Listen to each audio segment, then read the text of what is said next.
2026 թվականի հունվարի 15-ին Փանարմենիա հեռուստաալիքով ցուցադրվող «Ուրիշի ընտանիքը» սերիալը 50-րդ սերիան առանձնանում է իր ներքին լարվածությամբ և զգացմունքային խորությամբ։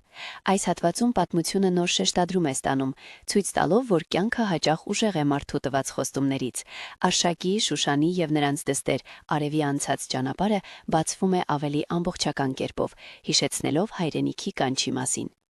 10 տարի առաջ Ամերիկա հասնելու դժվար ճանապարհը այսօր արդեն ընկալվում է այլ լույսի տակ։ Շուշանի վաղաժամ հեռանալը Արշակի համար դառնում է մշտական ներքին ցավ, որը չի թողնում առաջ շարժվել։ Նրա վերադարձը Հայաստան քույրի ավտովթարի լուրից հետո միայն պարտադրված քայլ չէ, այլ ճակատագրական որոշում, որտեղ խաչվում են անցյալն ու ներկան։ Սերիալը նրբորեն ցույց է տալիս, թե ինչպես մարդը կարող է երկար ժամանակ խուսափել իր արմատներից, բայց երբեք լիովին ազատ չլինել դրանց ազդեցությունից։